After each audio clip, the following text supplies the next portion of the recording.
struggle teaches you a lot of things. I literally was without a job and it had been 6 months. I had to move back in with my mom. And I'm like, how did I get here? Why did this happen to me? And I was depressed, discouraged, and in a dark place. But let me tell you about my God. He said, Katrina, it's not about you. It has nothing to do with you. This happened not to you, but it happened for you.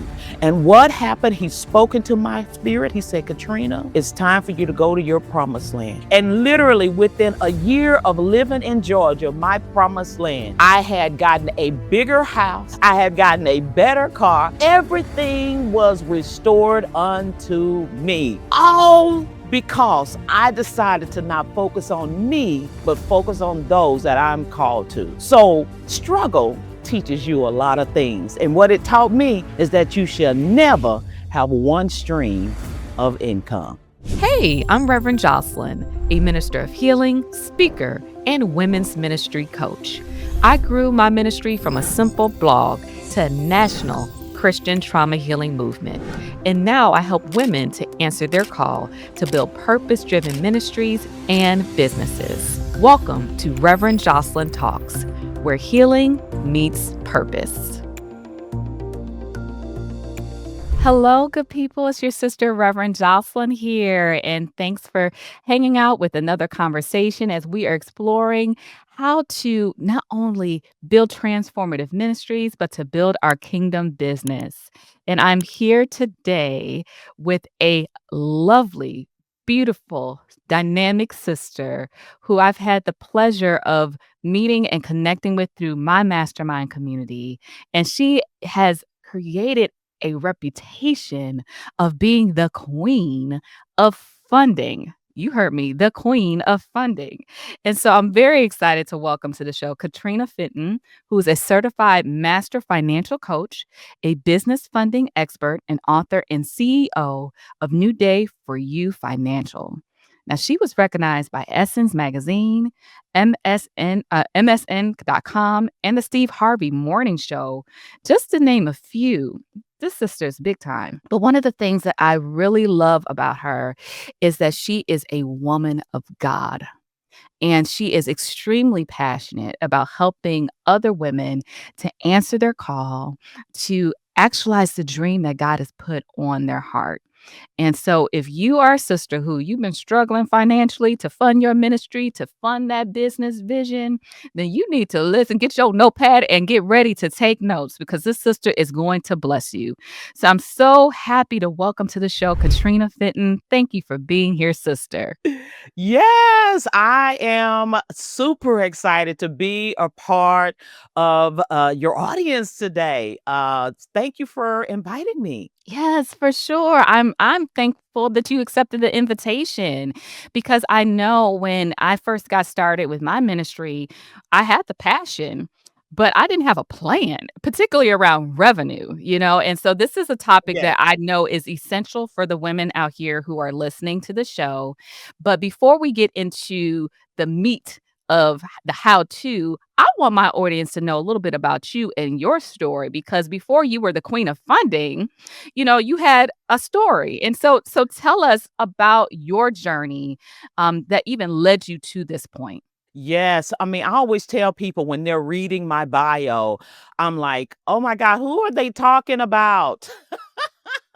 But because the story did not begin there. And I always tell people struggle teaches you a lot of things. And struggling in your personal finances or whether you're struggling maybe in your business, literally, I'm just like you. Okay. I'm just like you. I did exactly what my mom told me to do. And she said, Katrina, I want you to get you a good job, okay? I want you to make sure you graduate from high school, graduate from college, and when you get that good job, I want you to do the best you can and literally do exactly what she did, okay? Which means she went to school and she started working and she was at that job for 40 45 years. Yes, I said it. 45 years. And so, look, I followed in her footsteps. I was the first in my family to graduate from college, a college that everybody will probably know, and that's Texas A&M University. And I graduated from that college, and I went to work in corporate America. And I wanted to make sure that I was the best employee. So I was the first to get there, and I was the last to leave. I'm telling you, I was the ideal employee, and I went up the corporate ladder. I'm telling you, and I was really a manager of people, and I love being around people. And so one day I came into work, you guys, and it was like, "Hey, Katrina, HR wants to see you." And I'm just, oh my God, maybe some employee has done something crazy, right? And so I go into HR, and they go into this conversation that ended something like this. We're so super excited about how you've helped our company to grow and you've been an excellent employee, but we are restructuring. And we're so sorry and regret that we're going to have to lay you off. And I'm sitting there. Am I in a dream? Yes. Me? Lay me off? The one who's super dedicated, that has gone up the corporate ladder and have helped you to make goals and make money and met all my KPIs? Me? Yes, me. They laid me off. And I'm like, "Oh, wow." They gave me this super big severance package, and when I got home, and I was just kinda in a daze, because I couldn't believe, but you know what? As faith believing and I knows that God always have a purpose and a plan, and when he closes one door, he has other doors that are open for you. So, honey, I was like, "You know what? I tell you what, I'm gonna go on vacation." And so guess what? That's just what I did. I went on vacation, and I got back, I redid my resume, and I started the interviewing journey. And I'm telling you, I started interviewing, 2 months had passed by and I still hadn't landed a position. 3 months, 4 months passed by, and I'm like, "What's going on?" And I was praying about it, and I was trying to get direction, what's going on, and they were just like, "You're overqualified, you're underqualified. Yes, you have degrees and you got certifications, but that's not enough, and we've decided to hire within." And I'm like, "Oh my God." And so essentially, I literally was without a job, and it had been 6 months, and the finances were looking a little funny. So that severance package was gone, that I started dipping into my personal bank account, and then I even started considering maybe I should get some money out of my 401k. It was something that really took me into a dark place, you guys. So I wasn't as bubbly as I am right now. And literally, I had to really have a talk with the Lord, and he was like, "Okay, Katrina, I want you to really consider really what this means." And I had to make some really hard decisions, and I had to literally sell my house. And this was back in 2008.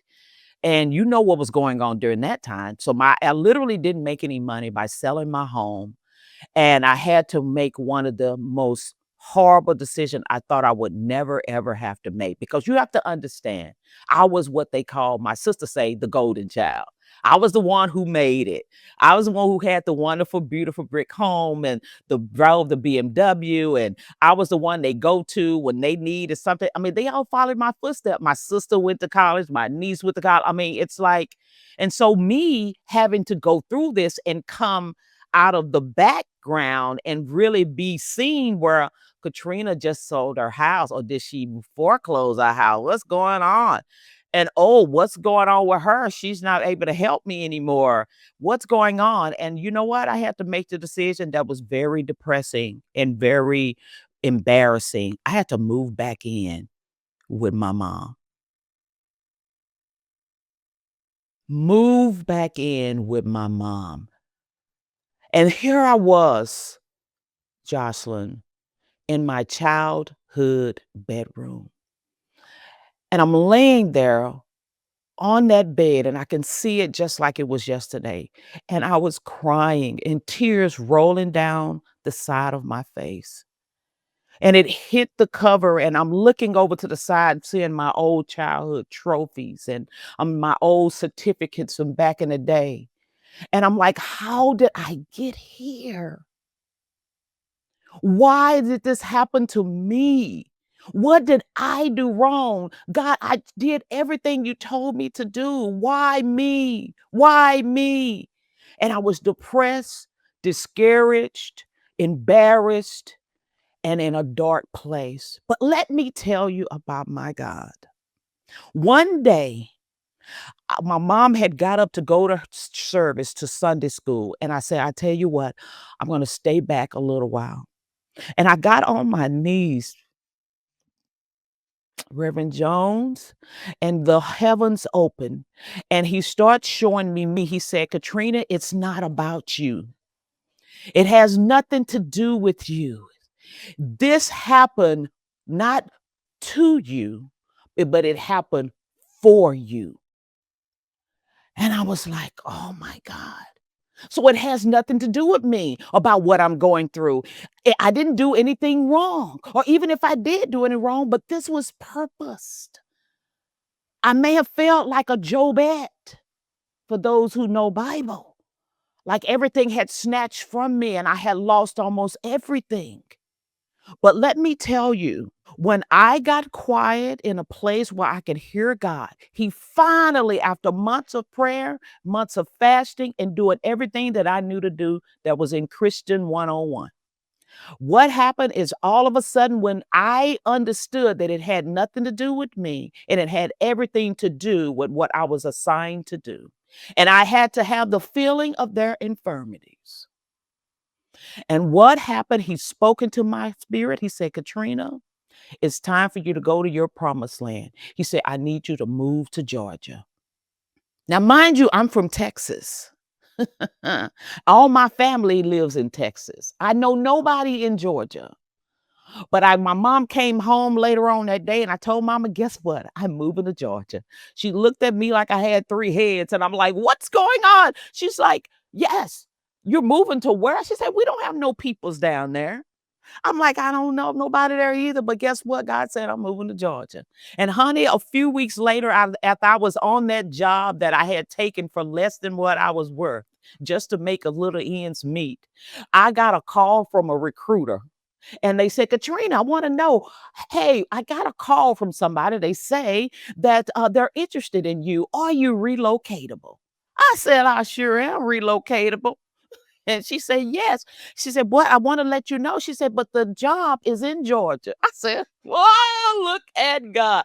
I said, what? It's in Georgia. She said, yes, it's in Georgia. I said, yes, put me on the plane. I'm ready to go. I already knew that was my job, honey. I got to that interview. And guess what? The same questions that I had said, answered to all the other interviews, I answered within the same way, didn't do nothing different. They offered me the position with way more than what I was ever making on the other job. I moved to Georgia. They paid for my car going there. They paid for my relocation. They paid for everything. And literally within a year of living in Georgia, my promised land, I'm telling you, look, I had gotten a bigger house. I had gotten a better car. Everything was restored unto me. Okay. And most of all, as I had moved into my new house, I was walking around in Home Depot looking for some home decor and ran into this guy. His name is Ray. Matter of fact, his name is Ray Fitten. And I met this guy and he was like, what? Uh, Talking to me. And guess what? I ended up getting my husband. All because I decided to not focus on me, but focus on those that I'm called to. So struggle teaches you a lot of things. And what it taught me is that you shall never have one stream of income. That's my Come story. on. Woo! Come on. I was muted, but I was shouting over here, y'all. I was shouting in the background for her breakthrough. I mean, how many Joe Bets are out there? I'm gonna use that term. I'll credit you the first 3 times. But yes, but that's real when everything around us is falling apart, losing job, having to move back in with your mama, not knowing how you're gonna make ends meet, just feeling low and how God restored you. Come on, won't God do it? Won't he do? Won't he do it? Come on. But Yes, give you double yes, for your trouble, honey. Double double for for your your trouble. trouble, double for your trouble. But I think what you said at the end, that gem, I don't want us to lose it. You talked about how it's vitally important to have multiple streams of income.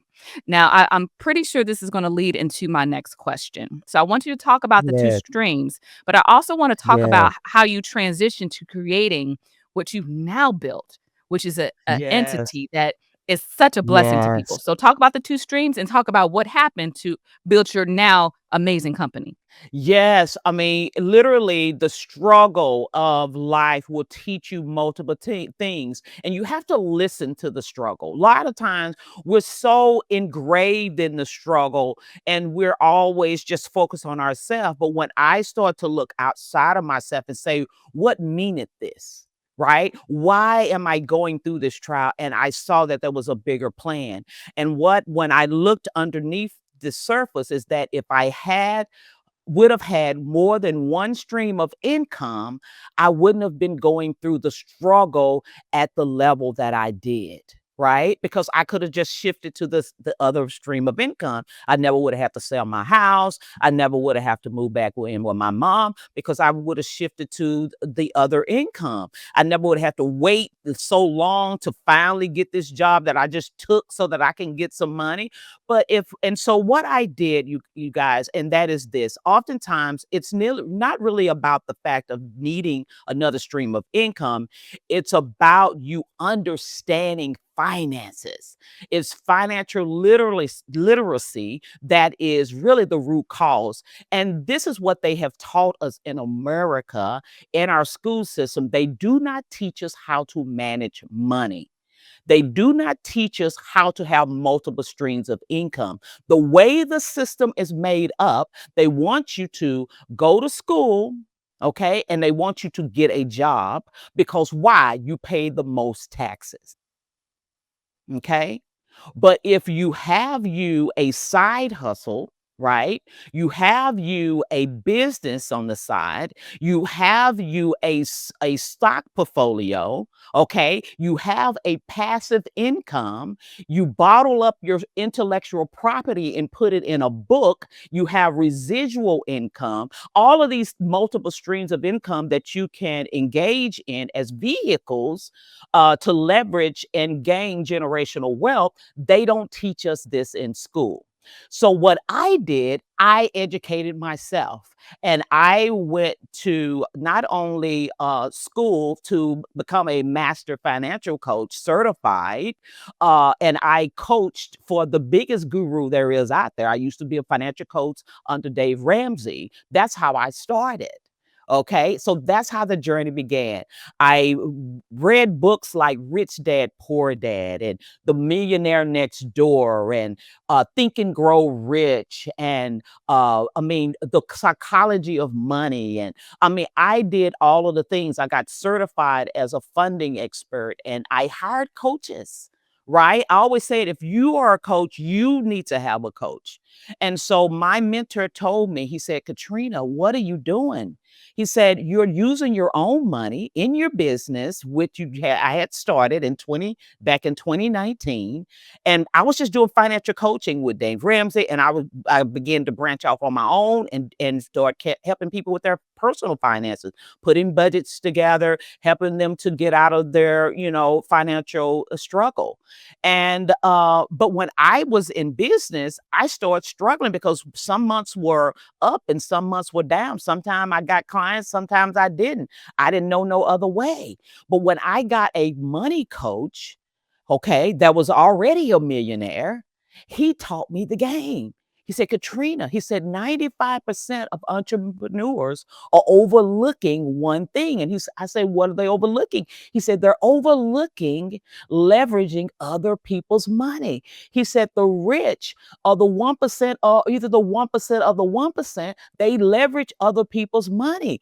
They don't pull themselves up with their own bootstraps and start using all their own money and trying to save up money. He said, what they do that for their personal finances, right? You want to minimize debt. Why? Because it's your DTI. You want to minimize the amount of credit you use because it hinders your utilization. It draws down your credit score. But he said, but in business, you must be strategic and you use other people's money just like a mortgage. You know how you said, you know what? The house is 250,000. You don't wait several years to save up 250,000. You leverage the property, which is collateral, and you go to the bank and you say, I want to leverage your money bank to get the home, and you can put my house as leverage, right? And they know that it grows with equity as well. So it's a done deal. They give you the money and you get the house before you get the $250,000, right? And you pay them a little interest. The same thing, you're using other people's money. And the other thing about it, can I give you this nugget? And that is this: the banks are doing the same thing. You are literally, they want you. Reason why they have taught us to save, save, save is because they want to use your money. It's a game. It's called the money game. If you want to play the game, you got to find out what are the rules. And so they take your money that you put in the bank and they give it to other people as a mortgage. They give it to other people as an auto loan. They give it to other people as a personal loan. So if the banks are using other people's money, why wouldn't you use other people's money? Because they're making interest off their money while they're giving you less than 1%. They're making what? 7, 8, 10, 20. If you have bad credit, they get more than that. So you should do the same thing. And I was like, okay. And so I was the first benefactor of getting funding. And I got funding. And Lord, let me tell you, Dr. Joyce, and that is this. It literally changed the trajectory of my business when I took other people's money and I counted up the costs and I made sure that I had the numbers. I counted up the costs and made sure that I have the numbers of how I was going to make a return on the investment. And I made sure I took the money and put it into revenue generating activity and in my self development to skills that I can level up. So I used the money to buy actually being part of a mastermind. I used the money to be able to hire a team. I used the money to be able to rebrand my business. And literally, it's history at this point. Literally, I was able to become from a 4-figure business to a 5-figure business, and from a 5-figure business to a 6-figure business, and now this year, a 7-figure business. Come on This is now. what leverage this is what leveraging other people's money will do for you. And That's that's what I right. do every day. New Day for You Financial, where dreams get funded. Yes, I love it, Katrina. That's such a huge lesson, right? Particularly is a mind shift because Yeah, I coach Christian women to start their ministries or their kingdom businesses. And when I meet women, first, like sometimes they're even afraid of money, like to talk about it, they don't want to yeah, deal with it, right? yeah, yeah, And so understanding first and foremost when it comes to our ministry, maybe we have a book inside of us, maybe we want to do a healing ministry or counseling, whatever. There's a business side of it that we must learn that yeah, requires funding. And yeah, most women who I work with, they were only accustomed to funding their ministry out of their pocket, the bootstrapping, the yeah, idea, and I want to talk about this, the yeah, idea of going into debt Yeah. for their business or ministry. It would scare the life out of them, right? So I Yeah. want you to talk about Let's talk that's about it. this concern because there is a big difference between investing and spending, and I Yeah. also wanted to talk about the different types of debt in more detail. Yes. Yes. So let me tell you, the audience here who are listening to me, and you're just like she said. I'm scared of that. I've been taught to go far, far away from debt. Cut up your cards. Use your own money. Don't owe no man nothing. All of these things, right? And so this is what I want to teach you. And I'm gonna go Bible. Is that okay? And that is Please. about the talents. The talents. Okay, you know the talents, right? So he gave you, it depending on which gospel you look at. There's one of the gospel where it says he gave one talent, he gave the other one 5 talents, and he gave the other one 10 talents.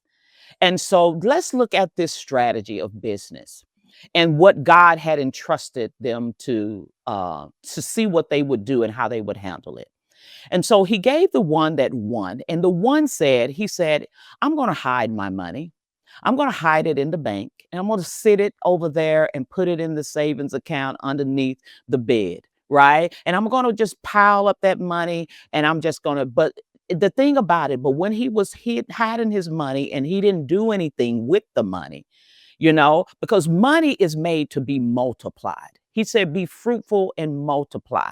Okay. He said, matter of fact, he said, money answereth all things.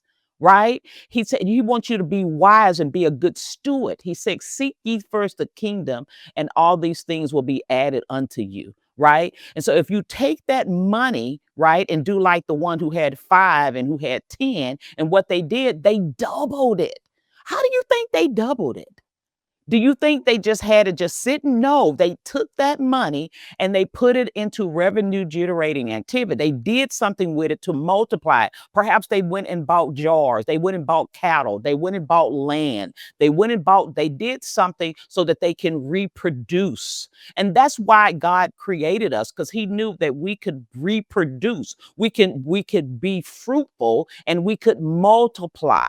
Right. And that's what we should do as an individual. When we are starting a business venture, we should think, how can I take that money and multiply it and be a good steward over? Right.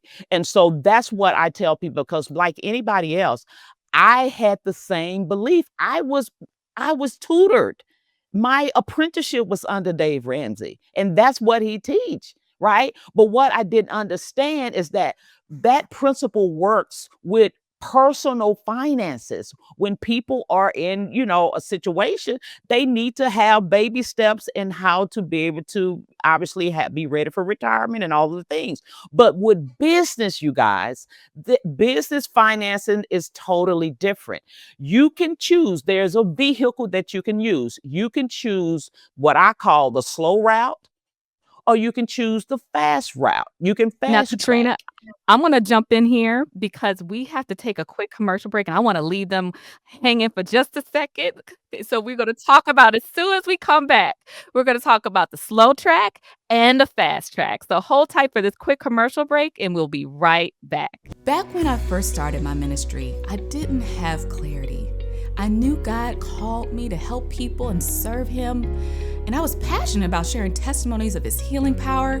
I just didn't know how to turn this passion into a plan. So I met up with a girlfriend and I told her, hey, I left my full-time job to start my ministry. I'm gonna launch this YouTube channel and share all these amazing testimonies. It's gonna be great.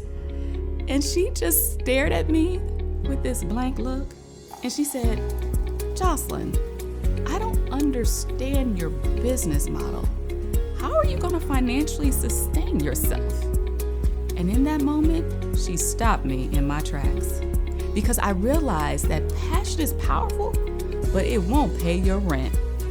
Even when you're doing God's work, you still need structure. You need a strategy. You need what I like to call your kingdom business plan, so that you can make a lasting impact. That's one of the reasons why I wrote my book, Sister, Start Your Ministry. Now, this is not just a motivational book, it's a step-by-step guide to help you get clear on your calling, build a strong foundation, and launch and grow a transformative ministry that glorifies God. And I get it. Trying to figure all this stuff out is exhausting. I've been there. But I want you to know that you don't have to learn this the hard way, because I've been there before you. I grew my ministry from a simple blog into a national trauma healing movement, and now I coach women across the country to do the same. So trust me when I say this book here is your shortcut. You'll walk away with tools, strategies, and biblical clarity to build a ministry that changes lives and honors God. So grab your copy of Sister Start Your Ministry at sisterstartyourministry.com. Don't just dream about it. Take the step and start your ministry. Welcome back from our commercial break. Whoo, I cut us off with a cliffhanger here because she was just talking about how there's a slow track and there's a fast track. So Katrina, tell us, like, okay, what do these paths look like? Yeah, so the slow track is literally about, like, when I had my friend, we went on a trip because I love the beach. And so I told my friend Nicole, I said, Nicole, let's go to California and let's go to the beach. And so she literally was like, okay, let's make our plans. So she made her plans and I made my plans. And so literally when it was 5 weeks before, I said, "You made your plans?" She said, "Yep, I made my plans." So the week before, as I'm packing, getting ready to go on my beach trip, yes, my vacation, I said, "Nicole, you ready, girl?" I said, "Girl, I'm ready." Yes. She's like, "Yes." I said, "So when do you arrive? Because, honey, look, I leave on Friday at my flight is at noon. And look, honey, I'll be on the beach by 4 o'clock." And she's like, "What? You'll be on the beach?" I said, "Yeah." I said, "Yes, Delta arrives at such and such time. It only takes me 4 hours to get there from Georgia to California. And honey, I'm gonna be on the beach, and that's where you're gonna find me. So I see you when you get there, girl." And she said, "Well, I won't make it there until late Saturday, maybe Sunday." I'm like, "What are we doing? What? Why is it taking you so long to get there?" She said, "Girl, I went over to Enterprise and rented me a car." I'm like, "Girl, I'm taking a jet. Why would I go try to drive all the way to California from Georgia? That's going to take you a couple of days." He said, "Yes, girl. And I'm going to stay over in Mississippi and spend the night and rest. And then, girl, I see you." And I'm like, "Girl, I'll be 3 days into my vacation, Right? enjoying my life, okay, all the way. It getting my living my best life in my happy place, the beach, and you're gonna be there 2 or 3 days later." Well, what is the lesson in this? She chose a different vehicle.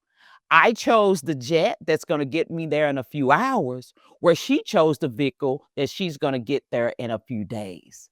It's the vehicle that you choose. So you can pull your business up by your own bootstrap. You can do it 100% debt free. You can save up your money to go and get your LLC. You can save up your money to go ahead and get your website done. You can save up your, I mean, this is going to take you weeks, months, or maybe even years, where you can literally fill out an application, find out what it takes in your funding strategy plan to how you can get available funds that are waiting for business owners, and they give business owners 3 times the amount of what they give for personal. It's called business credit and business loans. And literally, this is what we do every day at New Day for You Financial. We help people to get to the fast track of making sure that they meet the people need that they are called to at a fast track. That's what God does. He multiplies and he do it fast. He gives us wisdom. He said, "In all that getting understanding." And that's when you understand leveraging other people's money. That's what it'll do for you. That is huge, right? And I'm a jet girl. I'm sorry. I'm not Look. taking the car. No Mm-mm, offense to those who do, mm-mm, but that for me, mm-mm. because I honestly look at it like this, Katrina, for those who I'm called to serve, Some people, they can't wait. They can't afford for me to take 3, 4, 5 years to build what God is calling me to. And so Yeah.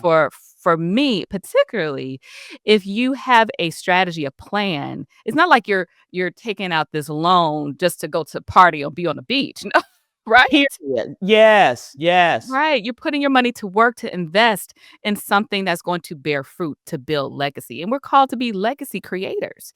yes, We're called to be generational curse breakers, right? And so looking at what God is going to do through your ministry is serious business, but understanding that business side yeah. and having that revenue model and understanding you don't have to continue to fund it all out of your pocket is huge, Yes, can I right? add one point there to help Yes. people to make the decision on whether you should use leverage other people's money?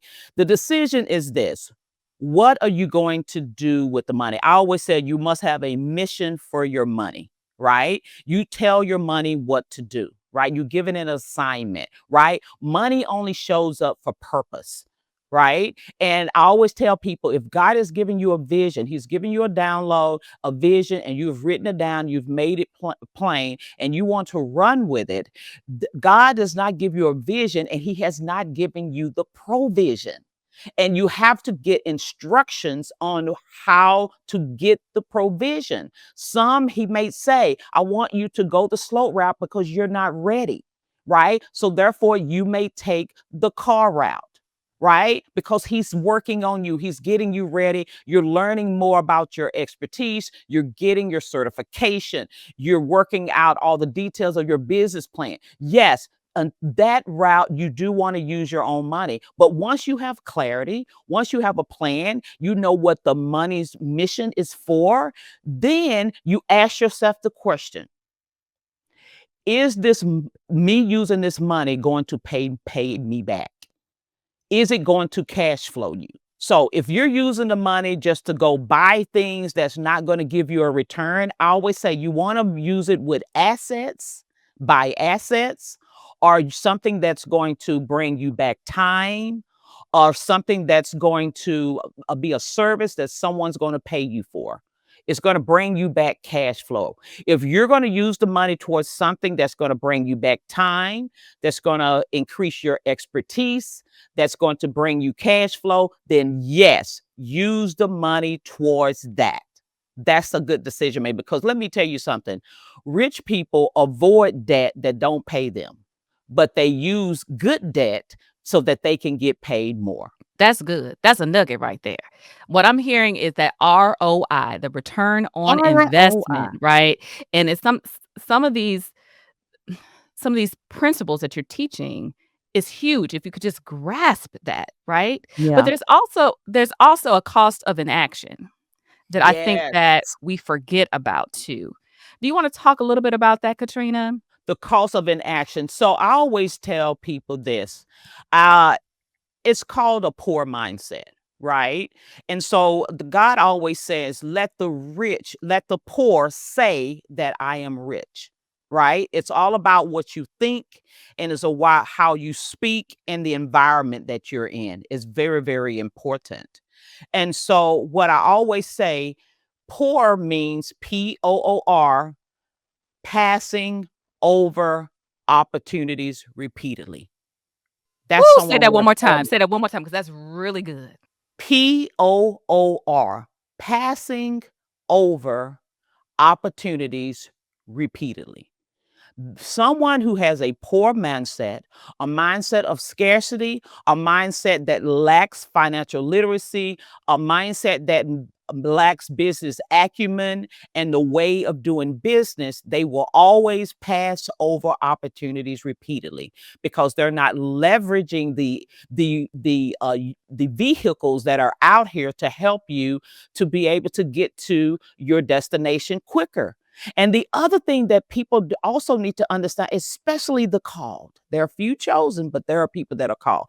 Those that are called to an ideal client, or there are people that you're supposed to reach with your message, with your product and your services, you have to understand that time is of an essence. And I got another acronym for you, and it's called NOW. The time is now. You have to act now.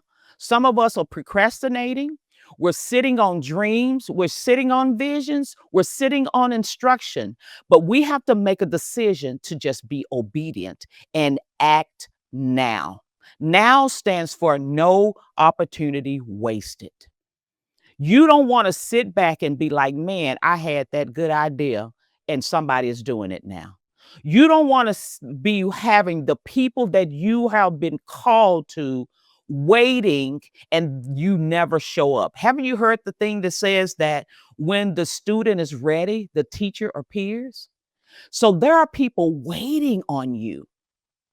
And if you don't say yes, that opportunity will be wasted because you have only a window of opportunity for you to act on what God has called you to do. And if you don't act and be obedient and say yes, and it may be scary for you to do something that you have never heard before, and everybody around you and they're saying don't do it because this is the way I do it, this is the way mama did, this is the way Bubba did, this is the way everybody did it. But you have to be the one, because some of you guys in this audience that are listening to my voice, you are the one that is called out to change the trajectory of your entire family. And when you are the one, you have to do things a little different. You are the one that will have to do something that you will be like, you know what? Nobody has ever done this before, but I'm going to be the one. And you are the one that God will use as a modern day John the Baptist to cry aloud and prepare the people, because there are people waiting on you. So you can't waste no opportunity.